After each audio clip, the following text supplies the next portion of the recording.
আসসালামু আলাইকুম, অভিনান্স একাডেমিতে আপনাদেরকে স্বাগত। আমরা আজকে এইচএসসি গণিত দ্বিতীয় পত্র এবং ডিপ্লোমা ইঞ্জিনিয়ারিং থার্ড সেমিস্টার গণিত 3 এর একটি গুরুত্বপূর্ণ অধ্যায় কণিক। এই কণিকের একটি অংশ পরাবৃত্ত। আমরা আজকে সেই পরাবৃত্তের অঙ্ক নিয়ে আলোচনা করব। এখানে আমাদের পরাবৃত্তের একটি সমীকরণ দেওয়া আছে। এই সমীকরণটা থেকে আমাদেরকে পরাবৃত্তের শীর্ষবিন্দু, উপকেন্দ্রিক লম্বের দৈর্ঘ্য, অক্ষরেখা এবং নিয়ামকের সমীকরণ নির্ণয় করতে হবে। তাহলে আমরা কিন্তু জানি যে পরাবৃত্তের প্রমাণ সমীকরণ কোনটা, y² = 4ax। এটা হলো পরাবৃত্তের সমীকরণ, ঠিক আছে। তাহলে আমাদের যে সমীকরণটা দেওয়া আছে, আমরা যদি এখানে দেখি y² = 4x + 4y - 16, এই সমীকরণটাকে আমাদেরকে এই প্রমাণ আকারে নিয়ে আসতে হবে। ওকে,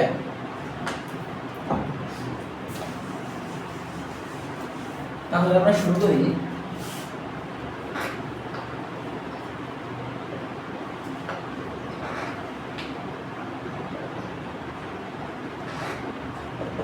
দেওয়া আছে y² = 4x + 4y - 16। আমরা এটাকে একটু সিম্পলিফাই করে নেব, কারণ আমাদের টার্গেট থাকবে আমরা এটাকে y² = 4ax এই সমীকরণে রূপান্তর করা।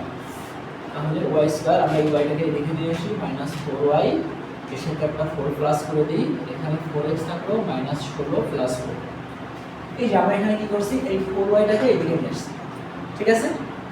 আর এদিকে 4 যোগ করছি, এদিকেও 4 যোগ করছি। কারণ 4 যোগ করছি কারণ এটা আমাদের a + b a - b whole square সূত্রে পড়বে। ওকে, সেজন্য আমরা যদি এটা দেখি তাহলে এটা কি হলো, a² - এই যে 2ab + b², ঠিক আছে। এটা আমরা ভাঙলাম না, তাহলে এটা কি হয়ে গেল a - b whole square.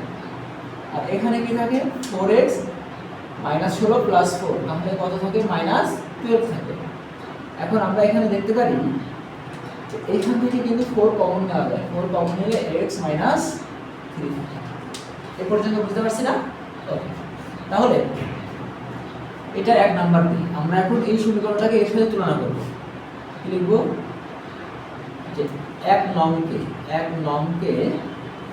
= 4ax এর সাথে তুলনা করে পাই।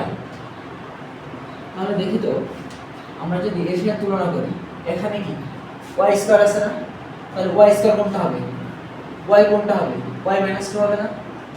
আমি কি লিখতে পারি y = y - 2। ক্লিয়ার? ঠিক একই ভাবে এখানে 4 আছে না, 4 = a, এখানে a আছে, এখানে কি কোথাও a আছে, a কোথাও নাই, মানে কি এখানে 1 আছে না, 4 × 4 বুঝাইতে পারলাম। তাহলে এটা কি হয়ে যাবে, a সমান কত হলো 1। ওকে, আর x সমান কত হবে, x - 3। এই পর্যন্ত কি আমরা বুঝতে পারছি? ওকে, তাহলে আমরা দেখতে পেলাম কি আমাদের এই যে সমীকরণটা দেওয়া ছিল সেগুলো কিন্তু প্রমাণ আকারে নিয়ে আসছে, তাই নয় কি? এখন আমরা যেগুলো বের করতে বলেছি সেগুলো বের করবো। তাহলে সর্বপ্রথম আমরা শীর্ষবিন্দু বের করবো। কি বের করবো? শীর্ষবিন্দু। আমরা কিন্তু জানি যে শীর্ষবিন্দুর সূত্র কি, দেখো অত শীর্ষবিন্দু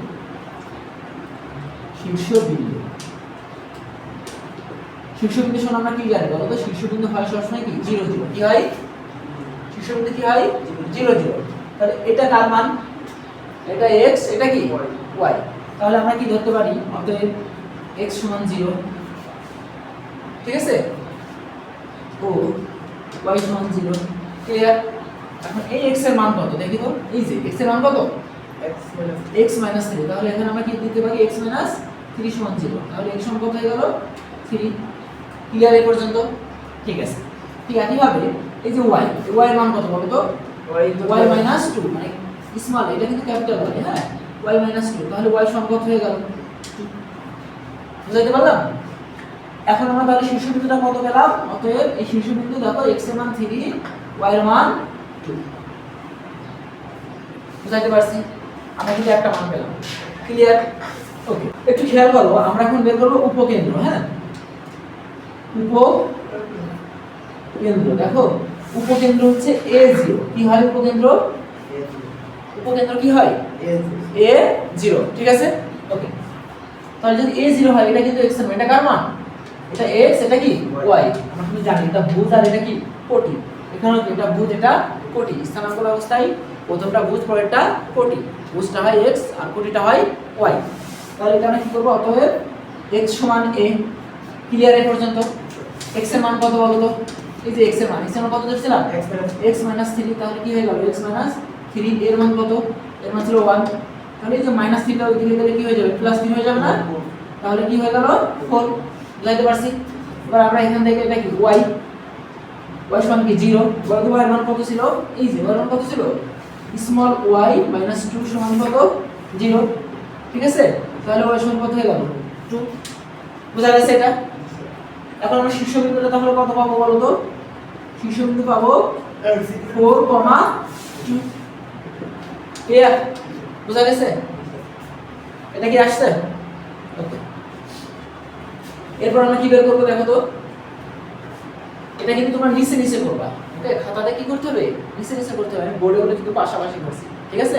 সেটা জিনিস কি জানি হচ্ছে না আমার কাছে, হ্যাঁ আচ্ছা আচ্ছা ভালো পড়া কিন্তু সমীকরণ এরপর আমাদের কি কি বের করতে হবে, উপকেন্দ্রিক লম্বের দৈর্ঘ্য। হ্যাঁ, উপকেন্দ্রিক লম্বের দৈর্ঘ্যের সমীকরণের সূত্র, উপকেন্দ্রিক লম্বের দৈর্ঘ্য এর সূত্র কি বলো তো, উপকেন্দ্রিক লম্বের দৈর্ঘ্য এর সূত্র হচ্ছে মডুলাস 4a, কি হবে মডুলাস 4a। তাহলে আমরা দেখি তো, উপকেন্দ্রিক লম্বের দৈর্ঘ্য,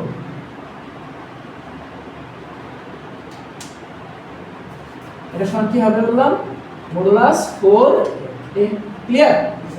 দেখো তো 4 ইনটু এর মান কত, এর মান হলো 1, তাহলে কত হলো 4 এর সাথে যদি আমরা 1 গুণ করি 4 হয় না। আর মডুলাস মানে কি, মডুলাস মানে এর মধ্যে ধনাত্মক ঋণাত্মক যাই থাকুক ধনাত্মক হবে, ঠিক আছে। তাহলে এটা কি হয়ে যাবে 4, ক্লিয়ার, বুঝাতে পারছি। এরপর আমাদের কি আছে, উপকেন্দ্রিক লম্বের দৈর্ঘ্য, এরপর আছে কি আর কি বের করব, উপকেন্দ্রিক লম্বের দৈর্ঘ্য শেষ, এখন আমরা অক্ষরেখা। তাহলে আমরা যদি বের করি অক্ষরেখার সমীকরণ কি হবে, অক্ষরেখার সমীকরণ, অক্ষরেখার সমীকরণ হচ্ছে y সমান 0, কি হবে y সমান 0, বুঝাতে পারছি কি হবে এটা y সমান 0। এখন আমরা y সমান কত ধরছিলাম বলো দেখি, ধরছিলাম বলতে আমাদের প্রমাণ আকারে কত ছিল, y সমান y - 2, তাহলে এখানে আমরা কি বসিয়ে দেব y - 2 সমান কি 0, বুঝাতে পারছি। তাহলে y সমান কি হয়ে যাবে 2। এখন বলি এটা আমাদের কি অক্ষরেখার সমীকরণ, এখন তুমি এটা y - 2 আকারেও রাখতে পারো, y - 2 = 0 বা ওটা এদিকেও রাখতে পারো, বুঝাতে পারছি, বুঝছো তোমরা, ওকে। তাহলে এই যে আমরা পেয়ে গেলাম, এখন কি বের করব নিয়ামকের সমীকরণ।